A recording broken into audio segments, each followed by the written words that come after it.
This podcast is part of the Big Heads Media Podcast Network.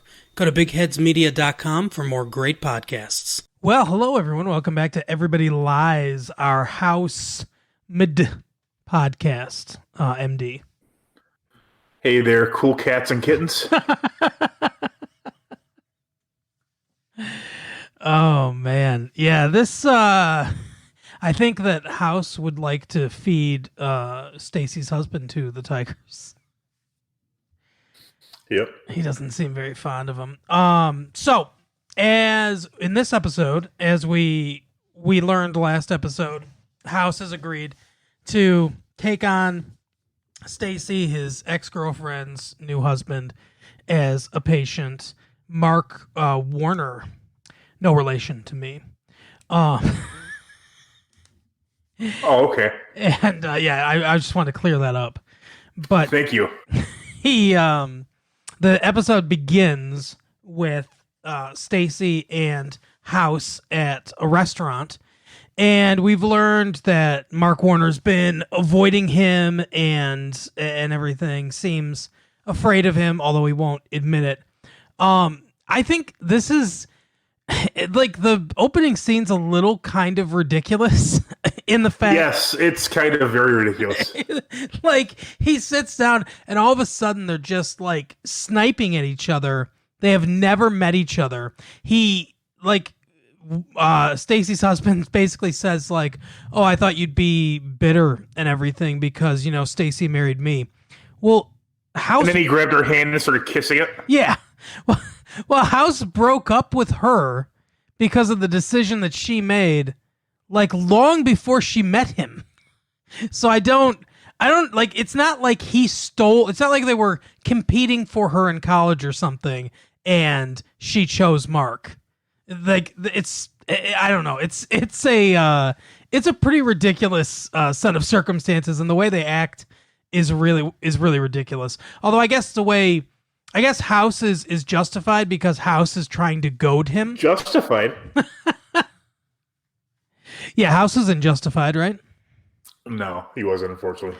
But I think he's trying to goad Mark so that he drinks. Because as we find out, House has drugged his drink. And Stacy knows this right away because she knows that good old House is always drugging people. Yeah. That's how they met. House has a bit of a Bill Cosby vibe to him. This will not be. Speaking of drugging people, have you seen the Louis C.K. thing yet? No, I haven't. Actually, I don't think he drug people. You're right. Bill Cosby's the right one. Yeah, I gotta watch that. I think Carol and I are gonna watch that tonight, actually. And we've got to watch the new episode of Better Call Saul tonight too. Oh, it was very good. So we record Sunday usually, so Sunday gets pretty busy for us. So anything that airs on Sunday we usually watch that on Monday. Or aren't you a busy little beaver? But anyway, so yeah, I think this probably is the first time we've seen House drug somebody, but it will not be the last time that he doses somebody. A wacky House. Yeah. So he drugs them, and immediately the ambulance from Princeton Plainsboro shows up, and he packs him in there, and says, "Oh, I told you I'd examine him." So they figured this is the only way that it could happen. I bet if you could re-edit that scene with like a laugh track, you could totally make it a sitcom instead of a drama. Oh, it's an absolute farce. The whole scene is a complete farce. Like, it's almost like they thought they wouldn't be picked up for another season. They're just like throwing everything they could, like all up in your face, like that they thought was funny. Like, this House guy, he's a fucking weirdo. Seriously, they had Carmen Electra in the last episode. They were really throwing Hail Marys. Sure. But yeah, so then they take him to the hospital. His symptoms are sudden mood swings, infantile regression, abdominal pain, and he's fainted a couple times. So yeah, and he's already been checked out, and the other doctors have said that it's like some kind of stress-related thing, which he tends to agree with. He's a teacher, I believe, with a lot of parents and children to deal with. Yep. Plus, his wife's trying to fuck House. Yeah. I like the I like the chemistry between CeeLo Ward and Hugh Laurie. I think they play off of each other pretty well. And also the chemistry between CeeLo Green and Hugh Laurie. I've been around town with the girl I love. I'm like, fuck you. Everybody likes to. But so anyway, I'm trying to think what's the first thing did you remember what the first thing they test for is? They redo all the tests they initially did. Right. And they do exploratory surgery, and House like rewatches it, while eating a pizza because he's a psychopath. That's right. Yeah. And then he finds something that they think is like some kind of paralyzed muscle tissue. So they think it's either like early onset Alzheimer's or encephalitis, I think. Mm-hmm. Yeah. And they do some kind of test to rule out the fact that it's Alzheimer's. I don't remember what the test is. But they don't think it's that. But then encephalitis, they're not really sure about that either. So what classic move do they pull information about the patient? Yep, they go to his house.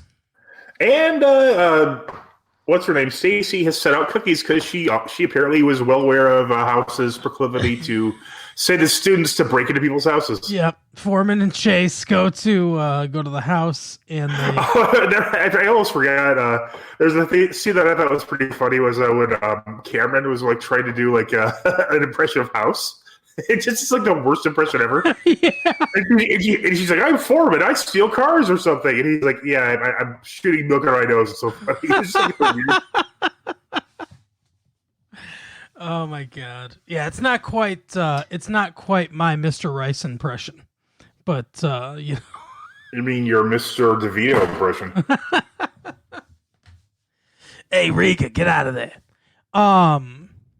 But I don't know. The taxi years is the best that I can do. For DeVito.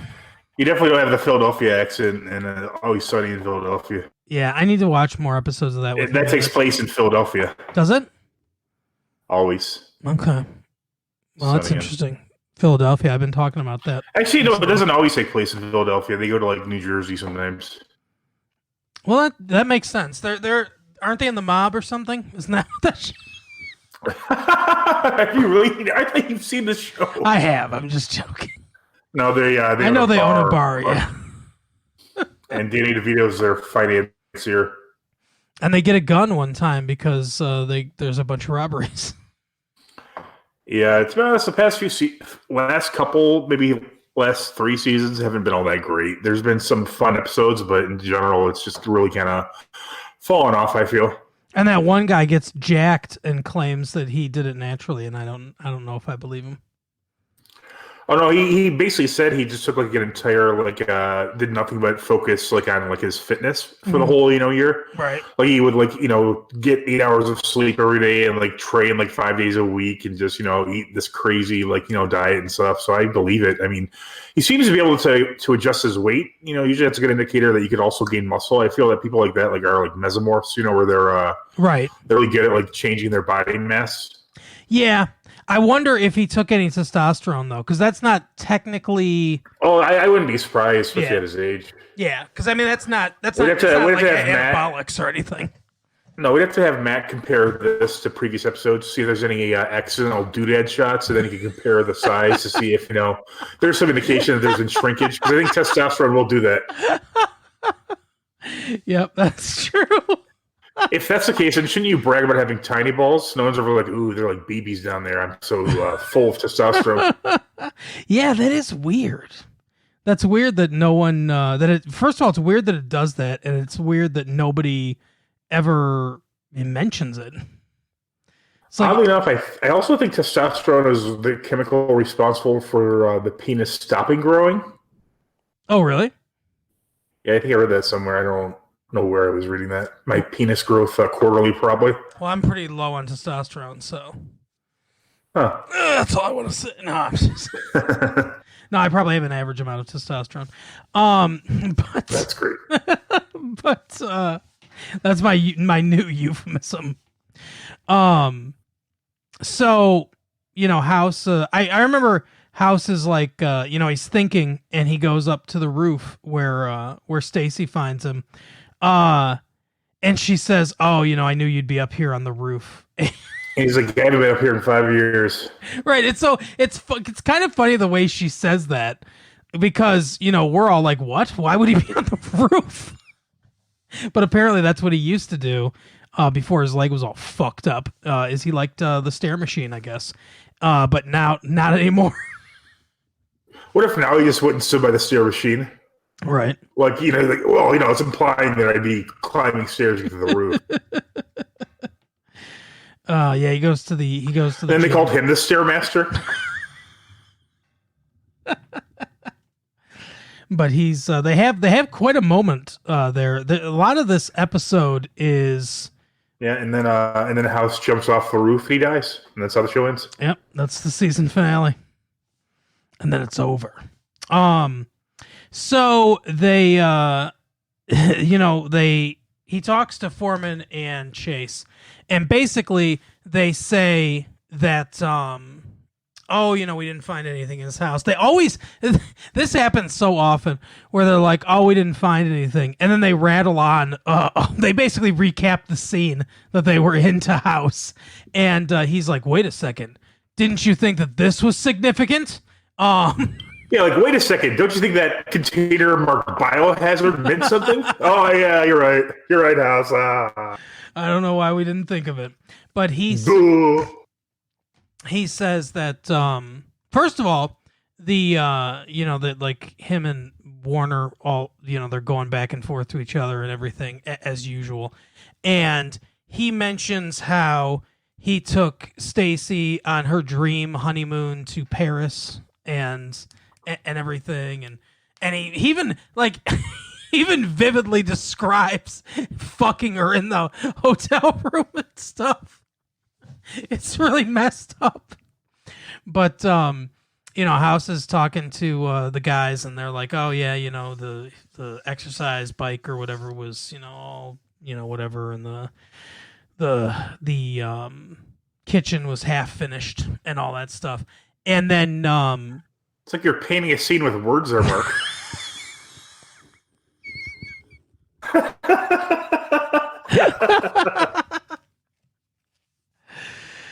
If you can't tell, this is not one of my favorite episodes.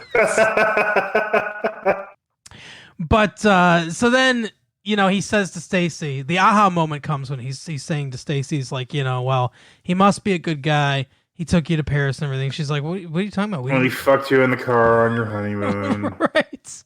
He tore the dress off you. Yeah. You weren't wearing any underwear that day. Yeah, exactly. And she's like, what are you talking about? He didn't take me to Paris. And he realizes that he's having hallucinations. And now suddenly he knows what's wrong with him. It's the madness of King George. Acute intermittent porphyria. And so sounds all right. But he can't prove it because the way you have to do it is you have to get a urine sample during an attack. And at this point, Mark Warner's like, fuck you, I want to leave. And then someone goes, hey, do you know that Mark guy from Massive Late Fee? You have the same name. He's like, no, that's not me. That's not me. Yeah, he said no relation. No relation. I get that all the time. And then Marky Mark. Yep, Marky Mark also constantly gets that. People ask if we're the same person a lot of times because I take I take anabolic steroids and work out constantly, and I talk like this. I'm from Boston. I don't know. That wasn't a good Marky Mark impression. Nope, we know what's next. So we're gonna get a whole rotation here, Mark. After Danny DeVito, some Marky Mark. You ever see that movie Pain and Lawrence Gain? Fishburne. Do you ever see that movie Pain and Gain? I don't think so. Who's in it? It's Marky Mark, The Rock, and the Falcon. I can't remember his real name. The Falcon? Anthony Mackie. Oh wow! I don't think I've seen a movie with either of those people in it. Maybe I saw the Scorpion King. Oh no, I saw the other guys with Marky Mark. And Michael Bay directed it. Oh, jeez. What's this movie called? Pain. Box Office Poison? Pain and Gain. That's right. It's based off a true story of these. No, it's not. It is. It's based off a true story of these fitness people who kidnapped this guy. They wanted to ransom him to get his money, basically, and they end up killing people. There's a lot of drugs involved and stuff, and they ended up getting arrested. But they're like morons. Like these people that actually committed these crimes are like certifiable idiots. And they should have put in this movie. This movie doesn't. The Barbarian Brothers. Right. This movie doesn't treat this subject matter, like this real life thing where people died, with any seriousness at all. It's basically like a farce making fun of it. I like, it's like Michael Cohen. Michael Cohen. It's Michael Cohen. It's like, what's he up to these days? It's like Michael Cohen, went Tech 69 or whatever the fuck that guy's name is and tattled on everyone. No, it's like Michael Bay saw a Coen Brothers movie, or saw a lot of Coen Brothers movies, and was like, oh, I want to make a movie like that, but had no idea how to do it. Because I could imagine with the actual story of what happened, I could imagine the Coen Brothers making a darkly humorous movie that was good. And they would have got the fucking Barbarian Brothers. They should have, yes. But speaking of the Barbarian Brothers, Mark and House, I don't know what that means. So he's like, I want to go and everything, and I'm not waiting to have a incident or whatever so you can get this test. And House basically says what he needs to inject him with something, right, in order for it, like a cocktail of like different like drugs that will set off one of these attacks. Yeah, and he's like, you're not putting that stuff in me and everything. And then Stacy does it. Like, she basically does the same thing she did to House. I mean, in a roundabout way. She violates. Well, this is an awkward conversation here, House, but she violates her husband's wishes, and she injects him with the thing, and then House takes a needle. Since the guy's not peeing, House takes a needle, jabs it right in his bladder, and takes urine out of there in order to test it. Lo and behold, he does have acute intermittent porphyria, and they prescribe the treatments, and supposedly he'll be fine. Isn't he paralyzed though? Well, he's not paralyzed, like he's not permanently paralyzed. He's got I see. He's got some rehab to do, which we will see next season because he's coming back next season. Yeah, because they hire her. I assume she was already an attorney at the hospital when we first see her, like in the last episode, like in the flashbacks. Yeah, just like Cuddy hires her on the spot as like their general counsel, which is ridiculous. It's like the most ridiculous thing I've ever heard of. Yeah, basically, Cuddy's like, well, your husband's going to have to be here to do his rehab. And, I mean, you want to flirt with House more, right? So, right. So instead of driving, to see him every day, why don't you just work here? Because that'll be good for everybody. Yeah, it's great. It's a great idea.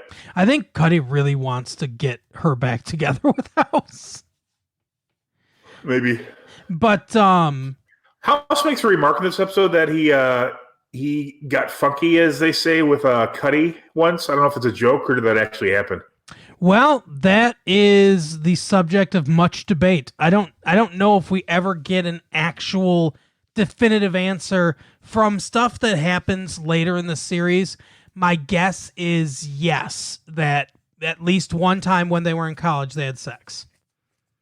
But it's vague enough that you could interpret it either way. Fair enough. So as the first season, it's bookended by paralysis. Yes, exactly. With Robin Tooney of The Craft, who we intentionally, we did that movie because we knew this was coming up. Yep, exactly. And we're doing a movie with Stacey or with CeeLo Ward too, and CeeLo Green. Yes, and CeeLo Green. It's called See High, See Low. I don't know any of his other songs, so I can't. With Gnarls Barkley, the Crazy song, that was like the huge hit. Like, maybe 10 years. That made me that's also him. crazy. And also, I think he's in like some. He was in a group. Was it Casey and JoJo? No, that doesn't make sense because his name's not Casey.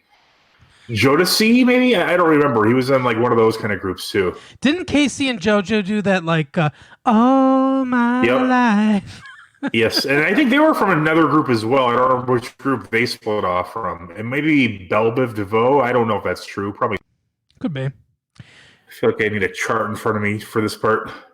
If you want to do a if you want to do a Celia Ward film for dumpster diving, we could do the 1987 hit Hello Again with Shelley Duvall or Shelley Long. No, thank you. What about that one movie she's in? It's actually she's starring a role. It's called Celia Later. What about Double Jeopardy? I think I saw that movie. Is that the one with Ashley Judd? Yeah, but this is not the this is not that one. Oh my god! I know I've told this story before, but that every time I can't help but think of. I can't remember what movie I want to see when Double Jeopardy came out because I know there's a movie that like the same week. What movie came out? Because I was going there to see a different movie, but then some guy just like on the way out, he's like, "Oh, where are you gonna go see?" And he's like, "I just saw Double Jeopardy. It was like the most amazing movie ever." Oh, I mean, some random stranger's gonna like just walk up to me and endorse it. I guess I'll give it a shot. And it was just terrible. Oh my god. Well, this is the 1992 thriller, directed by Lawrence Schiller and starring Rachel Ward, Celia Ward, and Bruce Boxleiter. That's a good question. What do you want to do for dumpster diving? It came out on September 11th, 1992, making it the worst thing to happen on September 11th. Hey, actually, I saw something interesting. Someone made like a chart that they put on Reddit. It was of Breaking Bad, and like it had every episode ranked, and like it said like it had a color chart as like what the different colors meant, and like the very worst episode got like an 8 point something. So you know how you often watch like the worst episode of a show, which is I think it's episode 10, season 3. My guess would be it's Fly. Just guessing, but I don't really know what it is. Oh yeah, because that's divisive. That's a divisive episode. Yeah, I don't. That's an uncomfortable episode to watch because he really does convey like the feeling of like being stuck there all day, Yeah, and it just like it makes me uncomfortable. But you mean season? You said season 10. You mean season? Season 3, episode 10. Yeah, season 3, episode 10. Let me see, episode 10. Breaking Bad. Let's see what it is. It is Fly. You're right. Yeah, because I'm pretty sure I don't really want to watch that. Well, because that's just. I mean, I don't think it's a bad episode, but like some things, it just really disturbs me in the way that it makes me uncomfortable. So that's actually a sign that it's something good. It's Ryan. How do you pronounce his name? Ryan Johnson. Yeah, Ryan Johnson. Just the spelling throws me off. Yeah. Good. But like also another movie he did that I really really liked was Brick. I don't know if you ever saw that one. It's with Joseph Gordon-Levitt. I haven't seen Brick. I've heard Brick's good, but I haven't seen it. Yeah, it's really good. It's like a noir kind of like vibe, but it's like at a high school. Oh, that's cool. Yeah, but the acting's good, the writing's good. I like it. And I know he did Looper, which I didn't see, and obviously he did like one of the Star Wars, or maybe 2 of them. Isn't he doing like new Star Wars or something? He did The Last Jedi, and then I think he's supposed to. I think those got canceled though. I think he was going to do other Star Wars movies, but they got canceled, and then he did Knives Out. Oh yeah, I heard that was good. I didn't see it, but Knives Out is good. Yeah, for sure. I like that movie. Was did the most? I feel that I should know the answer to this, but did the last Star Wars movie come out yet? Yes. And did I hope so. I hope so. I mean, the proposed last one. Yeah, the last of the trilogy came out. Yeah, it's not good. No, it's consistent. Yep, what you're telling me. Pretty much. Yeah. I didn't mind. I liked The Force Awakens, which was the first new one they put out, and then I didn't like The Last Jedi, and I did not like the Rise of Skywalker, which was the the new one. J.J. Abrams came back to do that one, and I'll tell you what, I don't like. So I think I bet this one's got a goddamn ghost in it. right. Actually, it does. Yes, it has several ghosts in it. But I think Star Wars has been creatively bankrupt since like 1980. So since The Empire Strikes Back came out. Yeah, I think maybe they just needed 2 movies. Yeah, I know that's the thing. Is so like I said, I like the. Don't you feel they could have done most of like the prequels and the sequels to the original trilogy? That could have just all been like a big like long crawl of words at the beginning or the end of the respective movies. Yep, I do. And then his son or his nephew or something was also a Jedi, but he was bad, and then he became good. Yeah, the Mandalorian is. I like the Mandalorian because it takes place in that world, but it really has nothing to do with the grand mythos or whatever. That's the problem. Is that there's a decent sci-fi world that exists. I mean, they're fantasy novels, but like yes, I disagree that it's sci-fi fantasy movies. But there's but the world, like other planets and stuff like that, is decent. But there's no great like. This 9 movie arc is not a great story arc. It's just it's a very, very simple, not very interesting story arc in my opinion. And I think Game of Thrones, even though like the last couple seasons maybe like really tapered off. I mean, they really did a great job of like slowly telling a story. Like it's a very long story that became better as it went along. And like Star Wars, where it's like, oh, okay, and then the exact same thing happened again, and then the exact same thing happened again, and we're good. Yep. See that? Oh wait, something's happening. When people look back on this in film class or whatever, just more likely just morons on YouTube. I think this will be studied more in a marketing class than a film class in like 20, 30 years. Because you want to know all the people who grew up with it, that think it's like the most spectacular thing. Right. But when they look back on it, when they look back on Star Wars and they look back on the Marvel movies, say what you will about the Marvel movies, but they're like, it's a contrast. None of the Star Wars movies were planned out at all, basically. Like, they didn't. So J.J. Abrams was a perfect person for this, is what you're saying. Yes, exactly. But they didn't plan this franchise out. They were like, George Lucas made one movie and he was like, I have this idea for more movies, but I don't think they're ever going to let me make any more movies. And, I don't really understand people's emotions and what their facial expressions mean. And everyone seems mad at me. So I don't think they're going to let me make any more movies. I feel that our writers meetings, like when they're coming up with a script for these, like there's like some studio exec like walking around, like pacing, like frantically smoking, going, "Come on, we need a cute animal for this." Yeah, exactly, and that's basically what they're built on. So there's not good cohesion between the movies. The Marvel movies, say what you will about them, good or bad. One thing that they did that I think is good, at least for the type of thing they were trying to do, is that Kevin Feige, and I mean, he had an advantage. More like Feige.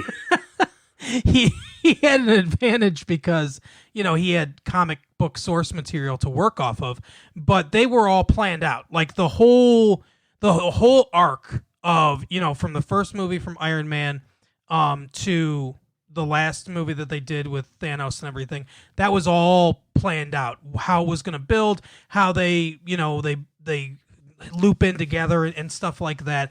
And, a lot of the directors were given limited amount of creative freedom, which is why when they tried to work with really great directors like Edgar Wright that have a lot of very creative original ideas, they end up parting ways with them because they can't fit into the the Marvel like cookie cutter way of doing things.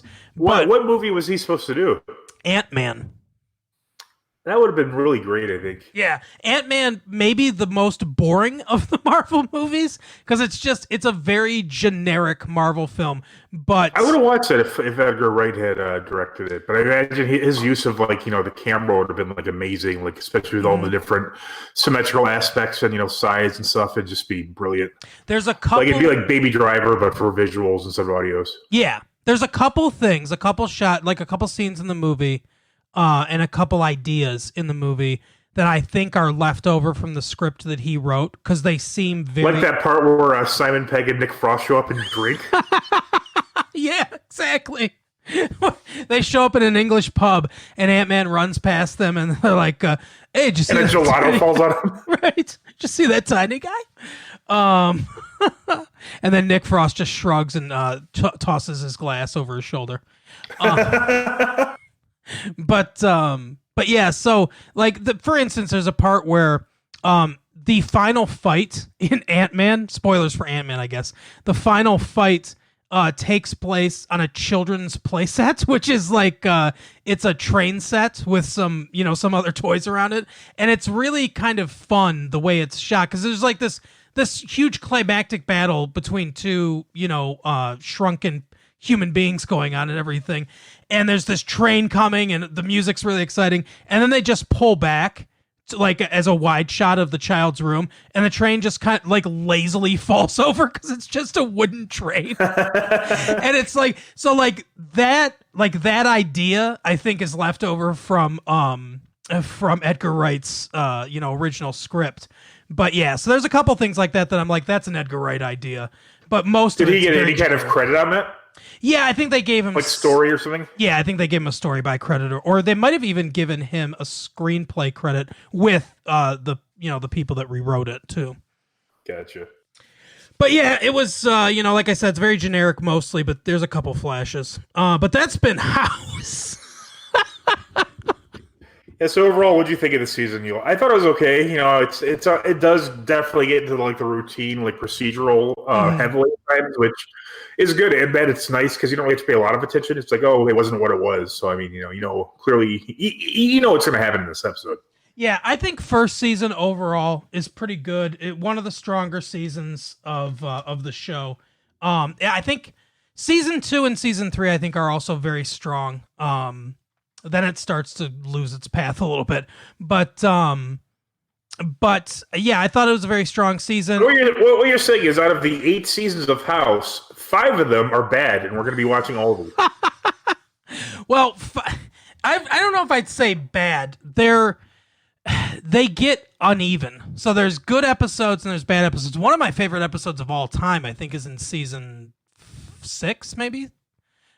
Season 6, season 7, something like that. Which is it's an episode called Locked In. It's a really good episode. So they are definitely capable of having great episodes of television, but it gets a little uneven, and they just rely too much on Hugh Laurie is basically what they do, because I mean, yeah, he's a good actor, he's a fun character, he plays it great, he's fun to watch regardless of what's happening. They get a little ridiculous in their writing. And then Bryan Singer, I heard a great joke from Red Letter Media. So I'm stealing this joke from Red Letter Media, but they were like, I heard that Bryan Singer contracted COVID-19, but he was holding out for COVID-17, or maybe COVID-16. Yeah, because he, young boys. That's our Bryan. You just imagine like a Hollywood executive that's our Bryan, give him a little noogie and just hands him a sack full of cash. That guy was given a lot of chances after not making many good movies. Here's a hilarious idea that would never happen. We make a comedy about studio execs during the late 90s, early 2000s. Oh my god. Oh, come on.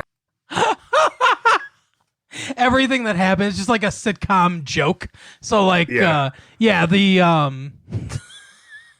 So they're like, there could be an episode where, okay, we're ready. Cosby's going to do this Netflix special. We're going to bring him out there. Third wave of a career resurgence and everything. What's is he in the lobby? Yeah, he's with the secretary right now. They come out and the secretary's just passed out. Bill. You just see him like doing something with his belt. You're not quite sure, if he's taking it off or putting it back on. Yeah, this will never be made by anyone. It would be so good.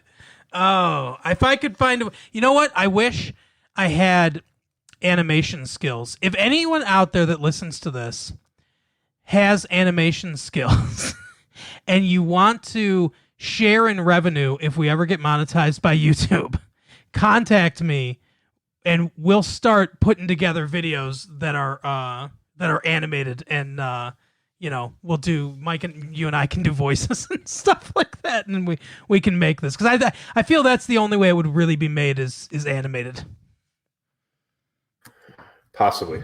Oh, I want to do it. So if you're an animator out there, contact us. Let's get something computer animation. I can't do it. I'm terrible at art. So. And terrible talking on podcasts, as you can tell. So, the only thing that I can do really well is a Danny DeVito impersonation. So give me that chance with animation. Yes. What did he call... Time Allen. What did he call... What did he call Mary Lou Henner on Taxi? I don't even know what her character's name was, Mary Lou Henner. I bet she'd remember. I don't know. Like he called her, I don't know, Johnny Dangerously or something. Your last name's an adverb. It's a great line. So anyway. Are you aware that Mary Lou Henner has, a photographic memory? Does she? Yeah, apparently, she's notorious for this. I listened to the Gilbert Gottfried podcast, and she was on it. And I'd heard them mention this before, but she can recall specific days. You can give her a day, and she will be able to tell you what she did on that day. Wow, that's great. She's she was one of her I don't know how she didn't realize it was uncommon, I guess, until later in life. But yeah, she just has a crazy memory.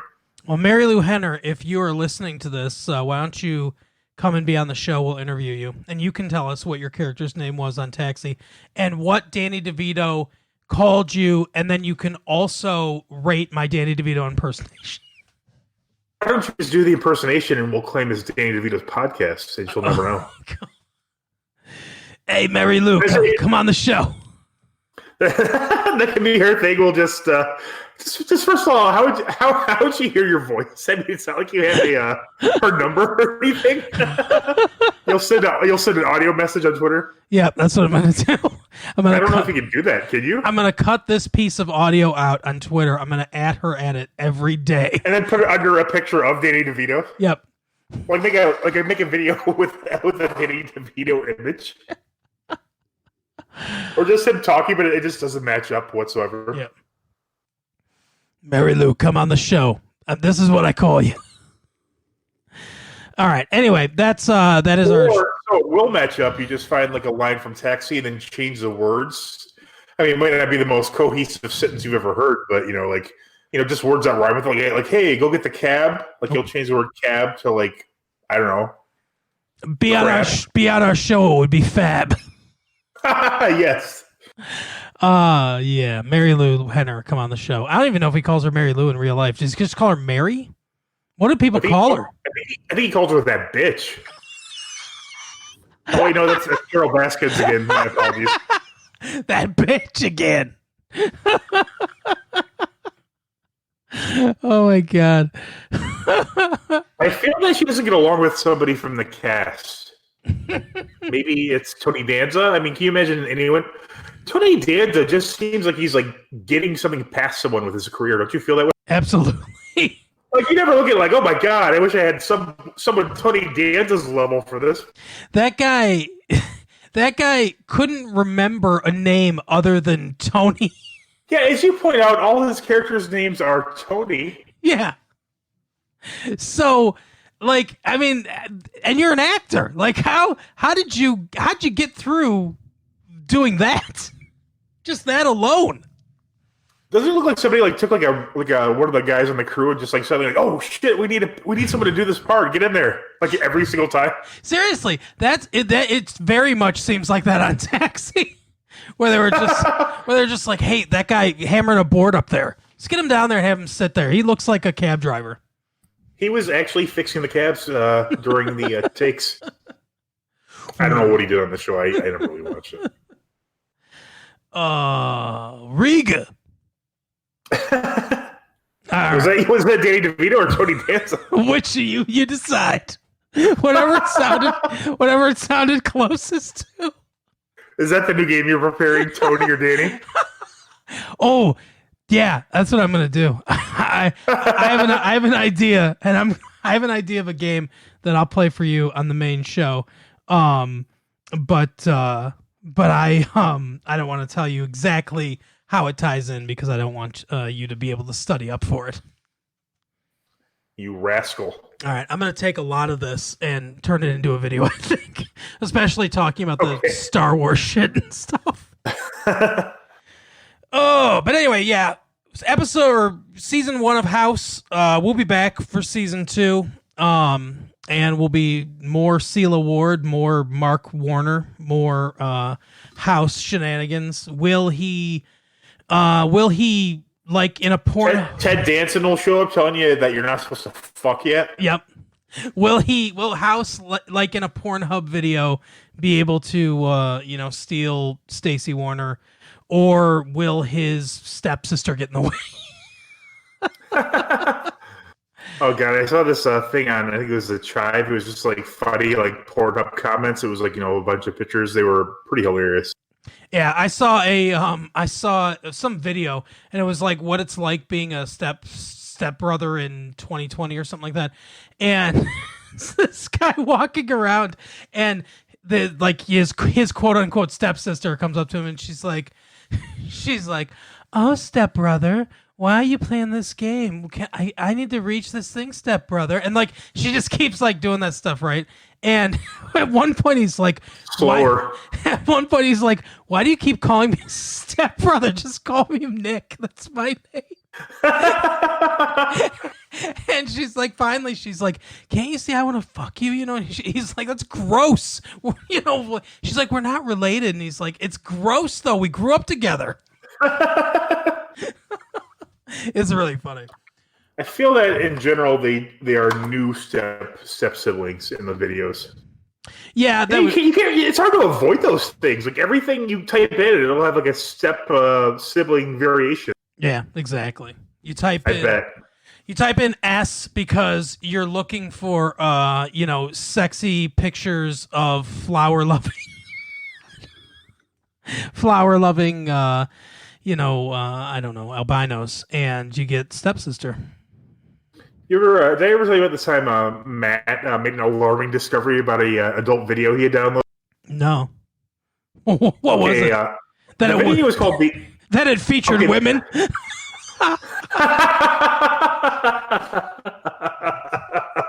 Actually, you're not far off. Okay, it was a video called The Buttfuck Train. It involved 3 people. How long would it take you to think that at least 2 of those people are men? Well, it would have to be, right, if it's a train. Because it took Matt a little bit of time to figure out that at least 2 of these people were men. Oh, God. I don't know why he would tell me that story. If that happened to me, I would never say it out loud.